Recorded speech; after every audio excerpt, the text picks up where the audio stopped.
Je me suis même pas rendu compte que j'ai lancé la vidéo. J'espère que le micro capte bien. Et je sais pas du tout ce que je vais dire là du coup. Je sais que j'avais des idées mais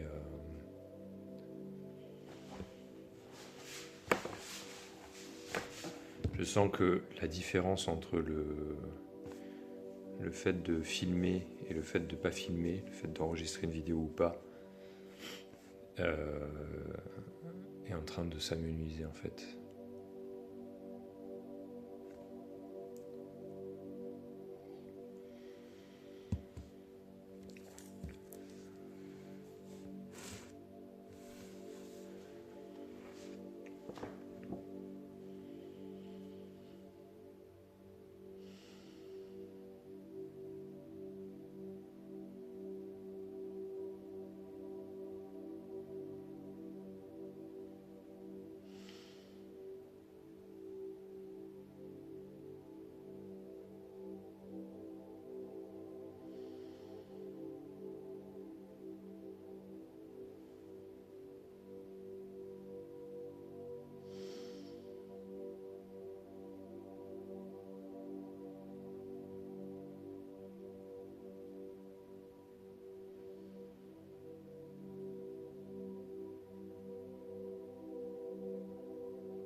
Je repense à un ami avec qui j'ai partagé beaucoup de temps ces derniers temps. Et, euh, et en fait, je me rappelle l'avoir vu dans l'état que je perçois être le mien maintenant. Euh, pour dire que c'est un état, parce qu'en fait, c'est pas vraiment un état, mais je me rappelle l'avoir vu comme ça, dans un. Je pense que c'était peut-être ce dont j'avais envie de parler. C'était ce truc de non-démarrage de la journée, en fait. À quel point c'est là-dedans, je crois, que tout notre monde du volontarisme, de l'entrepreneuriat, de l'élan de soi, en tout cas tel que je peux le dire là, parce qu'en même temps, il n'y a pas de problème. Mais ce monde de l'entrepreneuriat ou signifie pour moi un quelque chose qui serait d'un en dehors de soi-même, pour le redire comme ça. C'est-à-dire que, en fait, il faudrait, supposément, pour exister et démarrer sa journée, créer quelque chose d'un bon allez, un genre de bon allez, je passe à autre chose, slash j'arrête d'être moi-même en fait. Moi c'est comme ça que je le perçois et, et je pense à cet ami parce qu'en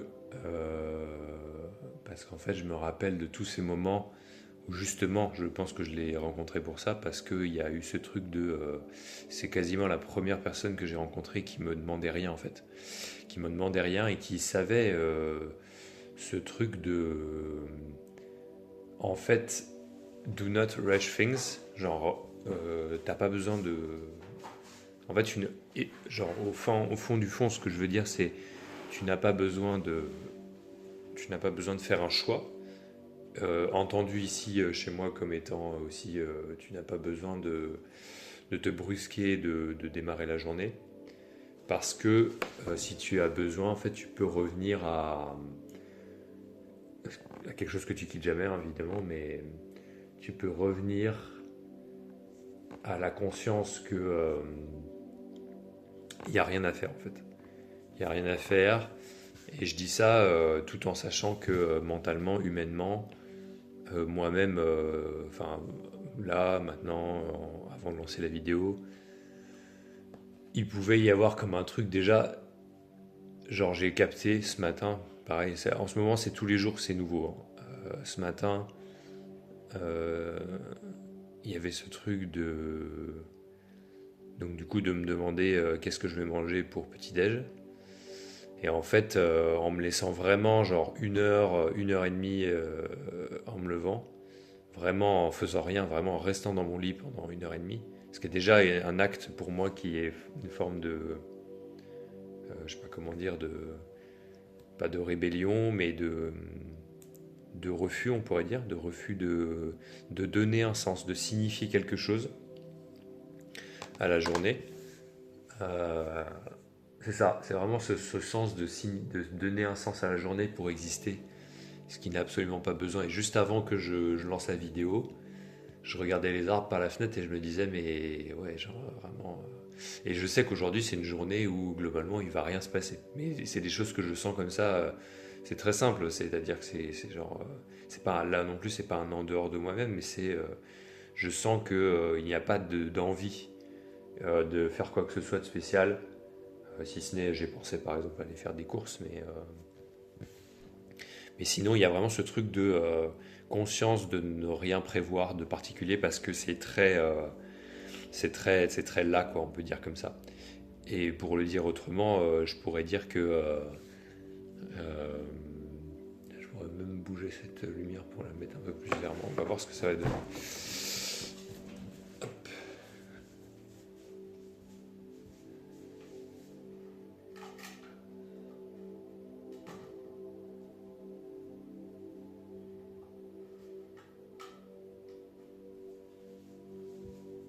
Et du coup, pour le dire autrement, je sais plus ce que je voulais dire. Ah, c'est clair mieux là. Je sais plus ce que je voulais dire. Peut-être même un peu fort sur moi, là. Ça accentue les traits en fait.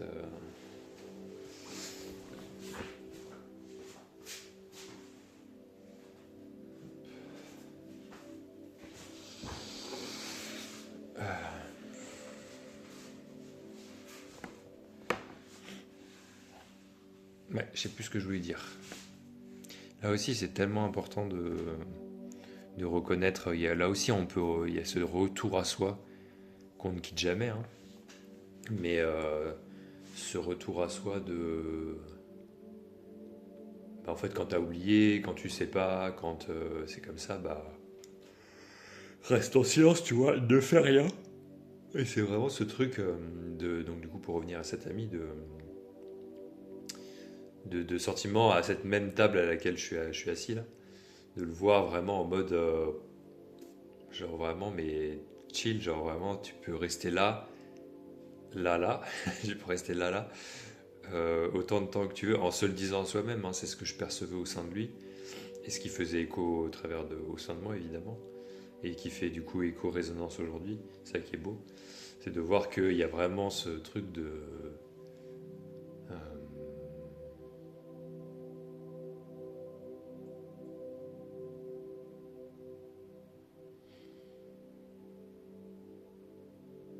ouais, ça me fait penser à ces énergies de la coupure que parfois je peux chercher à solver, à résoudre, etc. Alors en fait je crois qu'elle advient, c'est ce que je peux en dire maintenant, euh, elle advient quand justement il y a cette fébrilité par rapport à le fait de meubler. Parce qu'en fait, je pense qu'à l'intérieur de moi, ce qu'il y a, c'est que dans cet état-là, il y a une partie de moi qui se sent très vulnérable et qui a dû être secouée par, par la famille, par le cadre familial.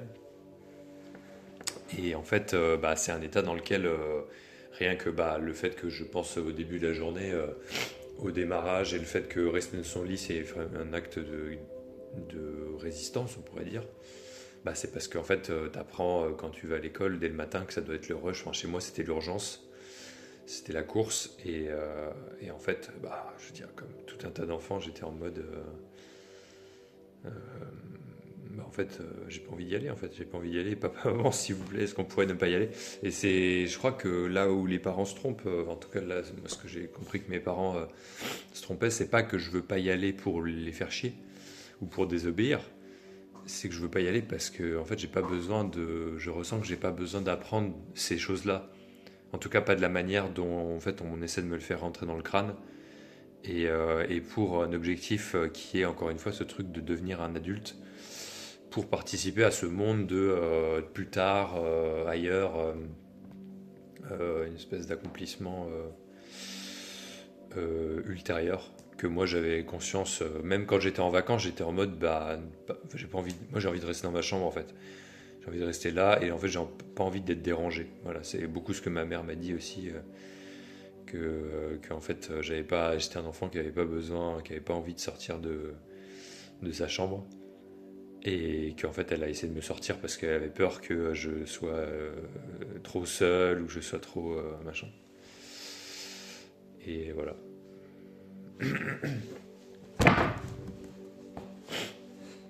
C'est marrant parce qu'en prenant la parole, il peut y avoir ces peurs de trop jouer le rôle en fait. Ouais, il y a ce truc de trop jouer le rôle.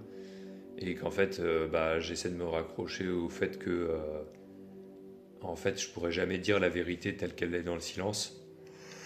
À chaque fois que j'ai une idée qui me vient du silence, je peux l'exprimer d'une certaine manière, mais jamais autant que juste la pure présence, qui n'est même pas une idée. Hein. Je veux dire, l'idée, elle vient de la présence et de la source, on pourrait dire ça comme ça, quoi. Cette espèce de source immatérielle que l'on sait être, genre que l'on sait être là, qu'on le sait exister aussi là, et, mais qui n'est pas un objet en fait. Donc on peut pas la décrire, on peut juste vivre. Je pourrais dire la vivre, mais c'est même pas ça. On peut pas le vivre ça parce que c'est pas une expérience, mais on peut l'être. On l'est, et c'est pour ça qu'il y a toujours rien à en dire, et c'est toujours mystérieux et je sais que les questions que ça peut soulever mais c'est ça qui est intéressant aussi dans le mystère des phrases comme ça qu'on dit, comme celles que je viens de dire là, qui sont mystérieuses et qui semblent parler de...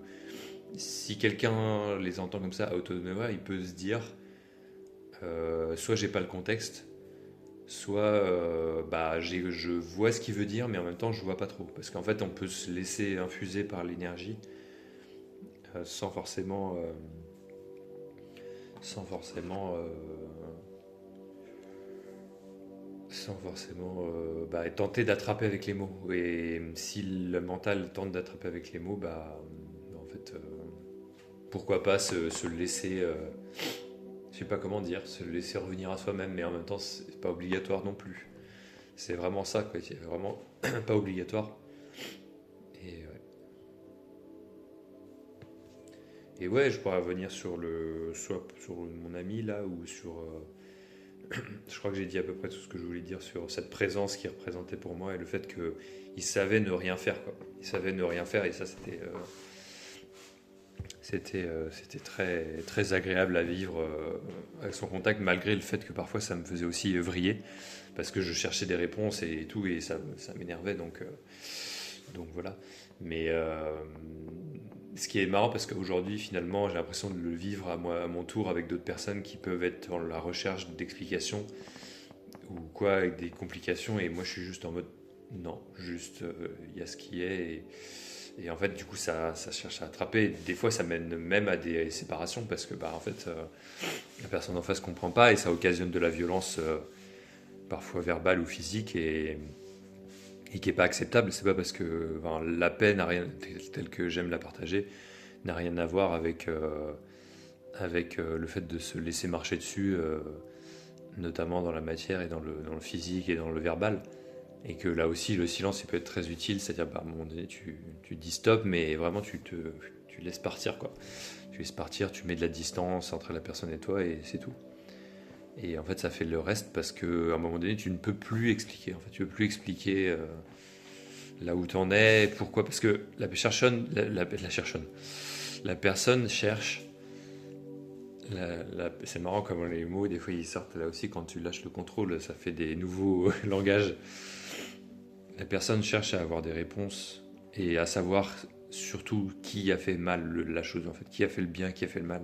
Ce qui est typique, ce qui est symptomatique de la pensée mentale et morale, c'est la pensée binaire. Et, et du coup, bah voilà quoi. Genre, à un moment donné, pour t'aimer toi et pour être respectueux avec l'autre, je vais pas dire aimer l'autre parce que pour pas que ça soit utilisé dans un sens, c'est pas un amour humain, mais disons que pour être dans l'amour au maximum et ne plus pas blessé parce que tu veux pas rentrer dans la personne, tu veux pas dire des mots qui parfois peuvent être légitimes à dire, hein. Mais en tout cas, c'est ce que moi j'ai pu ressentir dernièrement. Ce truc de, en fait, à un moment donné, la meilleure réponse c'est le silence parce que ça va laisser l'autre être avec ses propres questions, ses propres doutes, ses propres besoins de se répondre à soi-même. Parce que parfois c'est ça aussi. Genre là, tu sens que la personne va chercher chez toi une réponse que toi tu ne veux pas donner, tu ne peux pas donner ou veux pas donner ou que c'est pas à ta place. Et puis tu sens que en termes de présence et d'amour, de véritable amour, tu sens que là c'est pas à toi d'être le caregiver en fait. C'est pas à toi d'aimer, Et puis en fait là aussi, véritable amour égale aussi dans le silence. Donc en fait, il n'y a pas de moindre, il n'y a pas de soustraction, de refus. Là aussi, je pense que je peux penser à ma mère par rapport à Stras, le côté ouais, ne pas répondre parce qu'en fait, il y a besoin de montrer, c'est même pas personnel, tu sais qu'il y a une espèce de... Là, il y a besoin d'être connu, reçu ou vu par elle, on va dire, ou par... ouais, je peux le dire comme ça. Il y a besoin d'être su que en fait, c'est pas par là ou c'est pas à moi de répondre, en fait. Et du coup, c'est quelque part le plus beau des cadeaux parce que en fait, tu rends à la personne sa dignité en ne rentrant pas dans blablabla, les petites, euh, les petites boucles, les petites choses qui font que, bah, soit ça va être vers de l'énervement. Tu vois tout en fait, tu vois tous les chemins de mental, tu connais. Tu as déjà vécu par là et puis ça te contracte dans le corps, donc tu fais, bah non, moi je reste en dehors de ça. Et c'est vrai qu'il y a eu une fois, il y a un petit moment maintenant, mais notamment avec cette personne, mais c'est le cas, c'est similaire avec tout le monde. Il y a eu ce côté, on a commencé à manger ensemble, et puis la discussion est partie dans une direction que moi j'aimais pas, de l'énervement, du contrôle du savoir mental, du débat. Et en fait, d'un seul coup, moi j'ai dit verbalement, j'ai dit à cette personne, ok, maintenant, stop. Là, j'arrête, je me retire et je ne veux plus participer à cette conversation. Et en fait, c'est fou parce que ce qui m'est resté comme réponse de sa part, de cette personne, c'est je comprends pas en fait. Et c'est très bien, c'est justement ce qui a besoin d'être là. Et parce qu'en fait, c'est dans ces états-là, je crois percevoir, pour cette personne-là, comme pour d'autres, je crois percevoir ce truc de je sais pas, en fait, ça veut, à l'intérieur, je veux dire, je ressens que ça veut amour, quoi. Et c'est normal. Et, et en fait, le meilleur moyen que cette personne puisse l'être en écho, en rebond par rapport à ça, parce que c'est pas moi qui donne l'amour, justement, et ben en fait, c'est de pas répondre. Et en fait, ça va laisser la personne être justement dans une espèce de peur du vide ou de tout qui a été refusé jusque-là. Et c'est là la vraie, véritable présence.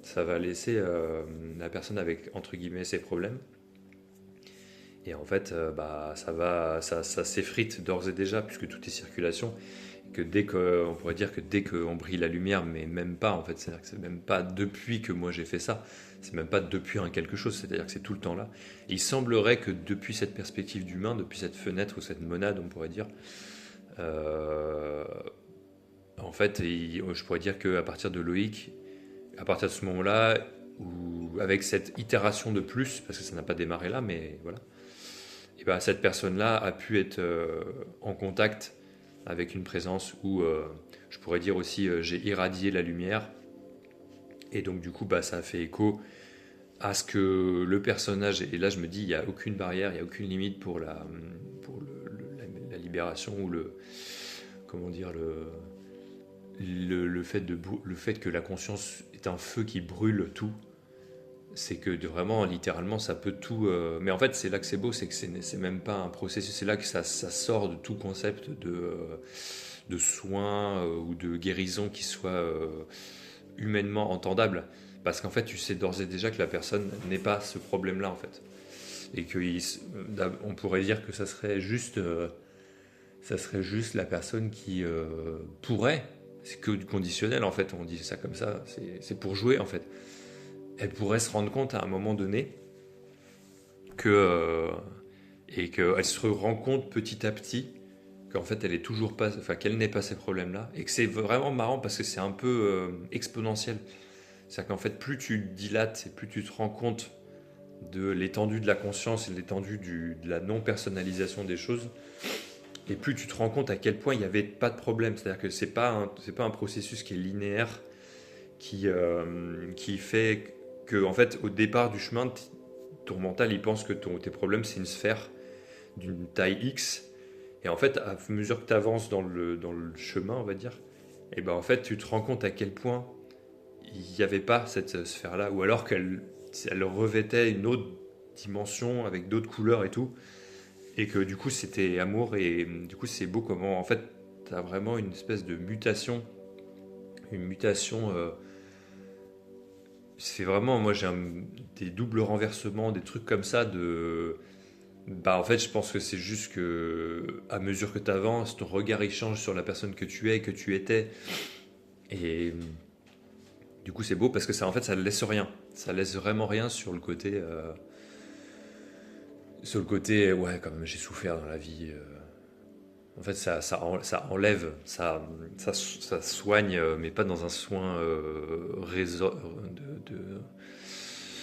de résorbation, on va dire, c'est pas un soin de rémission, ou alors ça serait une forme de rémission des péchés, mais dans le beau sens du terme, c'est-à-dire qu'en fait c'est vraiment sans redevance, sans dette, il n'y a aucune dette. Rémission des péchés dans le sens véritable de... et voilà, du coup je pensais à ça, je pensais à... C'est marrant parce que ma diction, je sens qu'elle se... Là, ça fait quelques jours que j'avais pas fait de vidéo. Avec une perception de plutôt une semaine. Et,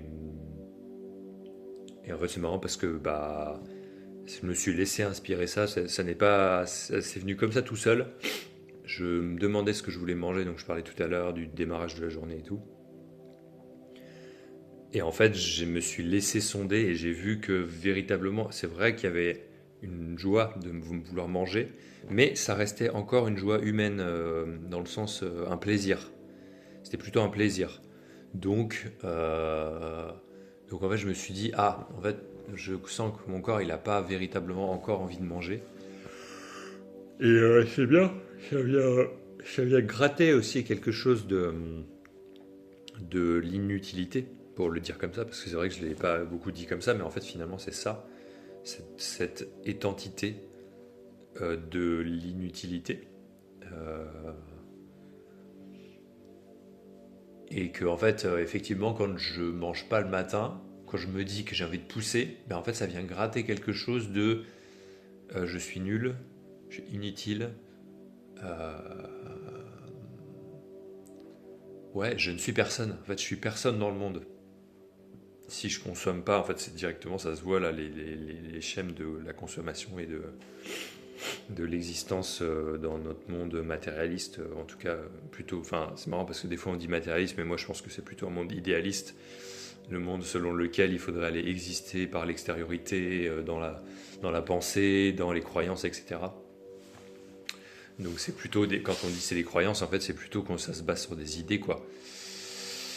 Et donc, alors que la matière, elle est là.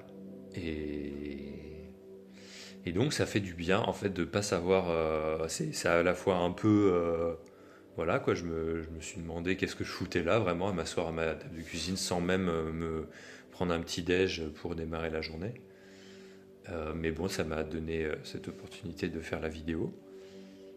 Et, Et c'est vrai qu'il y a cette idée de tellement inscrite, enfin c'est pas si loin inscrit, mais disons que c'est assez loin inscrit dans le corps que bah si tu manges pas, tu meurs quoi. Il y a en ce côté-là quoi, c'est à la fois symboliquement, alors qu'en fait, bah avant de mourir dans le corps parce que tu manges pas, t'as beaucoup de marge. Et avant ça, c'est que des trucs, enfin je peux le dire comme ça, même s'il y a plein d'autres cas, genre manger si vous avez envie de manger, il n'y a pas de problème. C'est pas ça du tout mon point. Mais je peux dire que moi, je constate dans mon expérience qu'il y a plein de points avant d'avoir vraiment très très très très très très très très très très très très très faim, où en fait t'as pas besoin de manger. En fait, c'est ça qui est fou.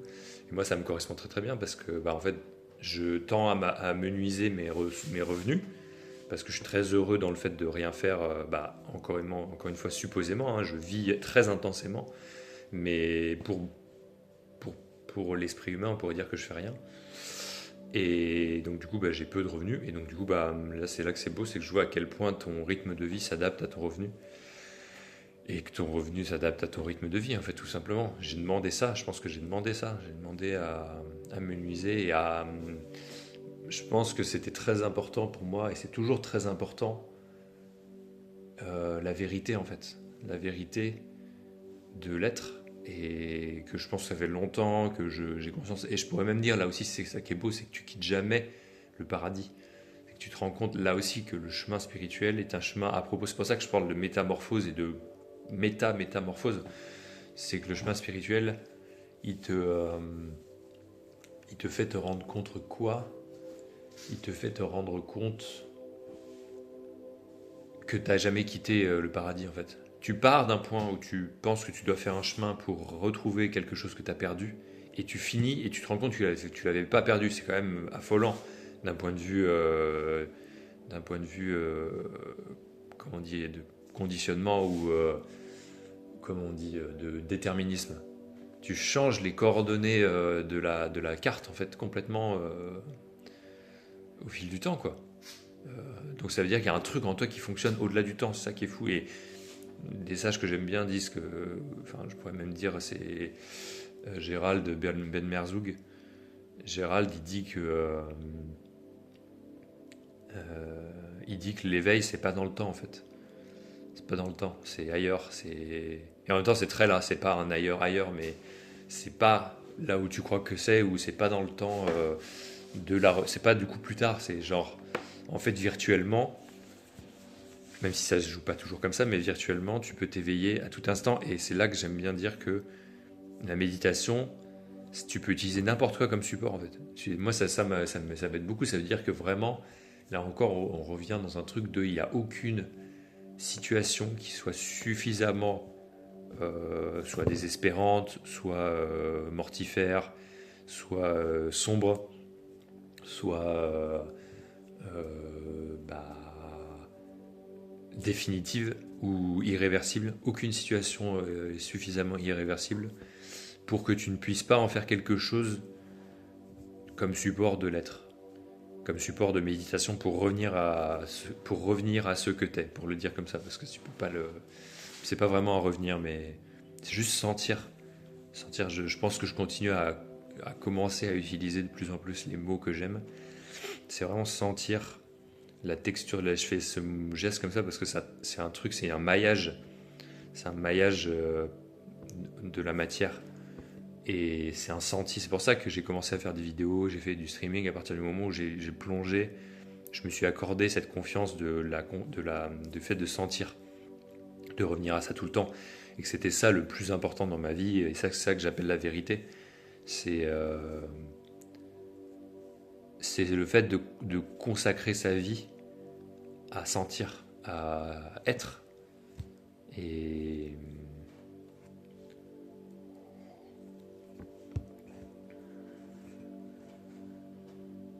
je pense à ce truc des petits besoins et du fait que parfois tu peux être frustré de ne pas suivre le plan. Par exemple, du coup, je n'ai pas eu mon petit déj habituel.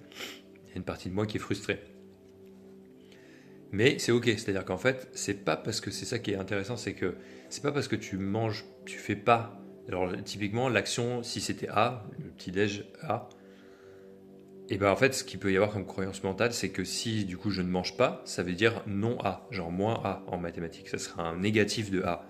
Vraiment, je le vois comme étant il y a une transposition mentale en disant si du coup tu manges pas, et ben en fait tu subis les conséquences négatives de ne pas manger. Et en fait, c'est même pas ça. C'est-à-dire que vraiment, quand tu sens ce truc de, notamment te libérer, moi je sais que typiquement hier matin quand j'ai mangé trop lourd. J'ai mangé, je pense, trop intensément. Il y a eu un truc qui avait besoin d'être compensé. Et après, du coup, c'est pas que je m'en voulais, mais j'avais de l'énergie qui était partie dans la digestion en fait, nécessairement. Et en fait, c'est ça qui est marrant avec le mental, c'est la capacité qu'il a du coup de dire quand j'aurai ça je serai plus heureux, et en fait t'es jamais satisfait de la manière dont tu voudrais vraiment en fait, sauf quand c'est gratuit et qu'en fait tu manges parce que tu dois manger. C'est le côté Tao, avant l'éveil tu coupes du bois, après l'éveil tu coupes du bois. Genre il s'agit pas d'arrêter de vivre non plus, mais en fait il y a une différence entre compenser quelque chose par l'action, par la vie, etc. Et le fait de juste agir, et genre ça passe comme ça, et c'est tout blanc, tout profond. Et il y a plein de moments où en fait on se rend pas compte, et on revient à ce truc de l'enfant qui est complètement absorbé. En fait, quand tu fais un truc et que tu te poses aucune question, bah ça se fait, tu vois. Et je pense que moi j'ai à cœur pour la nourriture notamment de faire que ça soit, alors que c'est un truc dans lequel je sens que c'est un truc réconfortant, donc j'ai en même temps pas envie de le perdre.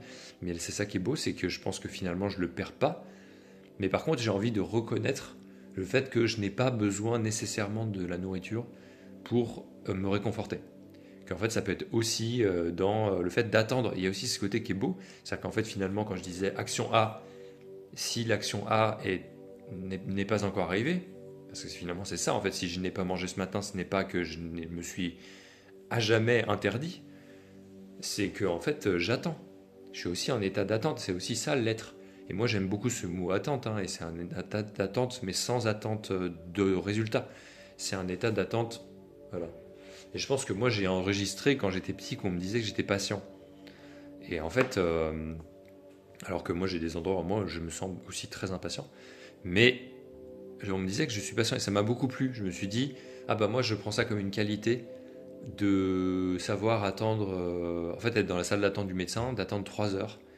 Et en fait, c'est ok. Alors, même, parce que là, en fait, il s'agit là aussi de ce truc-là. Comme on est conscience, comme on est présence, et ben en fait, ça veut dire que tout peut être intéressant. Et c'est vrai que tous les endroits de ma vie où moi j'ai pu m'asseoir quelque part, et en fait, il n'y avait rien à faire, juste attendre, parce qu'en fait, il devait y avoir quelque chose qui devait arriver. C'est quelque chose qui m'a toujours plu parce que en fait, c'était des espaces où je pouvais m'autoriser d'être moi et en fait être en ce qu'on appelle méditation, quoi, qui ne correspond juste qu'à l'activité, on pourrait dire, la plus basique de notre vie, c'est revenir à être. Et qui n'est pas un truc spécial, une injonction supplémentaire ou voilà. Donc c'est intéressant, ouais, qu'effectivement je vois que ça m'arrive en même temps que je le dis, hein, je pense je regarde la cuisinière parce que en ce moment je fais des œufs le matin et je me dis bah c'est pas que c'est triste de ne pas avoir mangé, c'est plutôt que j'ai attendu le bon moment. Et ça, savoir épuiser quelque chose, je trouve que c'est tellement beau, c'est tellement... parce qu'après, je pense que on est tous et toutes à avoir déjà vécu ça. Quand tu as très faim, bah, c'est hyper satisfaisant. Et après, tu es content d'avoir quelque part attendu et d'avoir patienté pour ça, quoi. Et ça, c'est vrai que c'est quelque chose que je me dis en ce moment avec le manque d'argent. Il y a plein de choses que j'aimerais faire, notamment au niveau bricolage, mais je peux pas encore le faire parce que bah, j'ai pas les moyens. Et en fait, je sais que du coup, je peux penser au fait que si j'avais 1 million d'euros qui arrivait sur mon compte en banque, j'achèterais tout ce que je voudrais, mais du coup, ça durerait, il y aurait un orgasme de quelques heures, voire quelques jours d'achat. Et encore, je sais même pas si je le ferais. En fait, je pense que ça serait pas immodéré, mais il y aurait quand même une forme de jouissance du fait de pouvoir acheter ce que je veux faire. Après, je ferais ça, je pourrais monter les pièces que je veux, mais après, ça serait juste ce que ça serait. Et ça serait en fait aussi une reconnaissance joyeuse de bah, c'est juste de l'action. Et en fait, je pense que d'une certaine manière, il y a aussi une partie de moi qui est content de ne pas avoir cet argent-là. Parce que je sais que quand je vais l'avoir, ça va me faire très rigoler. Et je dis pas dans cette vidéo pourquoi ça va me faire très rigoler, je le dirai peut-être plus tard, mais on verra, je le garde pour moi. Mais je sais que c'est pour de bonnes raisons en fait que j'attends. Et que ça, ouais, encore une fois, ça va me faire beaucoup rigoler et ça va solutionner tout seul. Ça aussi, c'est très important. Je me dis, ça va solutionner tout seul. Et du coup, ça fait très rigolo, ça fait très rigoler quand tu te rends compte que, en fait, c'est pris en charge à ta place, quoi. Il y a ce côté euh, irrévérencieux aussi, de vraiment la simplicité d'être, il y a plein de problèmes que tu n'as pas besoin de t'occuper, en fait. Il y a virtuellement aucun. En tant que personne, c'est genre juste laisse-toi inspirer. Si t'as un problème qui arrive mais qui est vécu comme un jeu, et du coup tu te dis là je vais m'en occuper, mais ça peut être n'importe quoi, ça peut être faire du ménage, ça peut être ce qui vient en termes d'inspiration. N'importe quoi peut être. C'est ça qui est marrant, c'est que finalement tu peux jouer à avoir des problèmes et te dire ah là je peux le résoudre et tout, mais si c'est un jeu, ça n'a rien à voir avec le fait de se dire là c'est une obligation et c'est nécessaire quoi. Donc voilà, 36 minutes. J'ai l'impression en fait de parler de plus en plus depuis une vague profonde en fait, et de mieux en mieux savoir ce que ça veut dire de quand je suis en train de parler, et ça veut dire qu'est-ce que ça veut dire quand je prends une pause et que j'écoute et que je suis en mode et en fait finalement que plus je suis profond, on va dire ça comme ça, plus je suis profond et plus je vois qu'il n'y a pas de différence entre le fait de parler et de ne pas parler. Que en fait c'est la même chose. Qu'effectivement l'identification humaine se situe au niveau de ce truc de ah je m'entends parler et ça fait des trucs à l'intérieur parce que je me dis ah il y a en fait vraiment une séparation. Genre là j'ai commencé à parler, donc là je parle de moi. Donc en fait ça veut dire que j'existe dans le monde.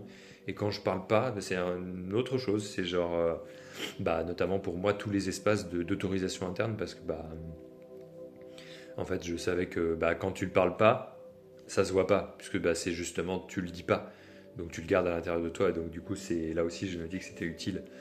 C'était qu'il y avait des endroits, bah, on me demandait des choses et j'avais pas envie de répondre ou j'avais pas envie de partager.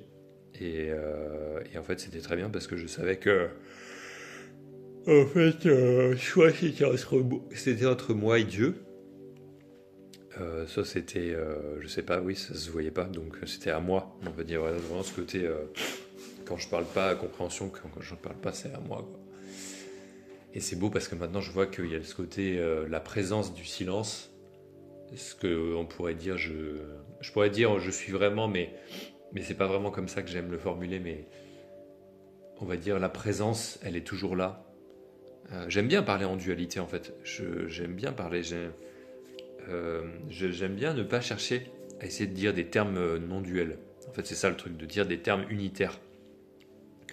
Je pense que j'ai envie de parler depuis la non-dualité, et je le fais, effectivement, parce qu'on ne peut pas parler d'autre chose que de la non-dualité, enfin, depuis la dualité, je veux dire. Euh, donc peut-être que je me suis trompé dans ce que j'ai dit, mais pour parler je veux dire, parler de la dualité depuis la dualité. Donc là, d'utiliser des termes en disant la présence, comme si c'était pas moi. Alors que, ouais, en fait, je sens que ça existe en moi. C'est, tu vois. Mais c'est pas moi en tant que personnage. C'est ça qui a besoin d'être vécu, je pense, et réalisé. C'est ce côté, euh, ouais, que en fait, il n'y a pas besoin de s'extraire de soi-même. En fait, tu peux complètement parler du divin et jouer à faire comme si c'était pas toi. En fait, voilà, ça c'est intéressant. Et Et du coup, te décharger, moi ça me décharge en fait. Ça me décharge personnellement, en tant qu'humain, de, euh, de dire la présence. Et puis en plus, c'est incarné, ça, je le sens dans mon cœur. Alors que quand je dis ce que je suis, ce que tu es réellement, en fait, ça me parle moins. Genre, je peux le dire, mais ça sera moins vrai, je crois. Tandis que quand je le sens, en fait, voilà, en fait, simplement pour faire ce lien avec tout ce que je partage beaucoup autour de la coupure. Pourquoi est-ce que j'arrête de parler? Pourquoi est-ce que je continue à parler? Ça sert à rien, tout. La coupure entre du coup intérieur-extérieur, hein, la coupure entre le parler et non parler. Et bah, je sais plus comment j'ai commencé ma phrase, mais que la présence, elle est là en même temps, quoi. C'est complètement simultané, c'est ça la simultanéité, que ça soit en même temps, ça me parle beaucoup. Ça veut dire que ça n'a pas besoin d'annihiler la matière ici, ça n'a pas besoin d'être entièrement refusé pour se retirer dans la présence. Non, ça peut être complètement vécu et ça, c'est incompréhensible mentalement. C'est vraiment quand tu es dans le bordel mental et que vraiment tu sens ça fait comme ça, mais il y a quand même un point qui est immobile dans l'expérience. C'est le fait de le savoir. Voilà. C'est le fait de savoir que tu es en train de vivre, t'es en train de vivre ce que tu es en train de vivre. Enfin voilà, petite vidéo de la journée. Je vais m'arrêter là. Et bonne journée à vous. Et prenez soin de vous. Ou pas. Et genre, posez-vous de temps en temps. Genre, la seule chose la seule chose à faire et que j'ai aimé partager ces derniers jours, c'est en fait, il n'y a rien à faire. Et je vais retourner la phrase que je vais dire à l'instant, que je vais dire là. La seule chose à faire, c'est de s'arrêter. C'est de s'arrêter, parce que dans le fait de s'arrêter, et ça veut dire du coup arrêter n'importe quoi que vous avez dans la vie, savoir s'arrêter régulièrement, et ben en fait, il y a cette reconnaissance simple et naturelle de l'être en fait. Et du coup, je vais aussi dire qu'il n'y a quand même pas besoin de s'arrêter, en fin de compte, de manière absolue, parce qu'en fait, tu peux quand même le vivre depuis n'importe quelle expérience. Et donc, du coup, les deux sont possibles. Soit tu t'arrêtes et tu signifies le ralentissement du corps, en fait, finalement, c'est ça. C'est jamais un arrêt complet. Parce qu'un arrêt, ça peut être vécu, ça peut être entendu comme étant ah, genre il est en train de dire qu'il faut pas faire ça. Non, c'est pas ça. C'est pas qu'il faut arrêter. C'est peut-être plutôt qu'il faut ralentir. Et encore, c'est même pas obligatoire. Mais disons que ça peut être une voie de ralentir et de s'arrêter. En tout cas, moi, elle m'a parlé et elle me parle. Parce que du coup, ça permet de voir plus clair. Et le fait de voir clair, c'est pas nous qui décidons. C'est genre. En fait, tu le décides sans le décider. Et c'est là qu'il y a des paradoxes. Et qu'on est obligé d'emprunter. Enfin, pour pointer, pour partager autour de ça. Moi, j'ai envie. On est obligé d'emprunter une voie, puis l'autre. Ou retourner. Enfin, voilà, faire ce genre de magie, d'alchimie. Donc, c'était pour dire que. En gros, on peut s'entraîner. On peut s'entraîner à la présence. Et ça, c'est pas mal. Parce que du coup, s'entraîner à la présence, ça veut dire qu'à la fois, quand tu la ressens pas, tu peux aller vers elle. Et ça, c'est véritable, pour prendre un truc assez duel. Et à la fois, une fois qu'elle sera là, tu sauras que c'est toi. Il y a vraiment ce côté. Ça, je pense que je me le réécouterai parce que c'est vraiment bien dit. Il y a vraiment ce côté s'entraîner à la présence parce que, en fait, c'est un entraînement qui peut être à la fois sportif, comme s'entraîner et s'habituer. Mais ça peut être aussi un entraînement de roulement. Tu peux remettre la machine en route ou de réhabituation et de faire que la présence teinte de plus en plus ta vie d'humain en fait. Donc à la fois d'aller vers elle et de faire qu'elle elle vienne vers toi. De quand tu te sens en grande difficulté de faire ce qu'il faut en tant qu'humain, par exemple du coup de faire des activités qui te font réellement du bien, même si ça énerve le mental. Donc par exemple ralentir, arrêter, faire des pauses, faire ce genre de défiance, voilà. Par rapport à notre monde, par exemple, d'aller vers le ralentissement. Même si je dis ça, alors que moi j'ai une version du monde, alors que je sais très bien que par exemple en Inde, ils ont beaucoup plus l'habitude de rien faire. Je veux dire, rien faire, c'est vécu comme étant un truc très.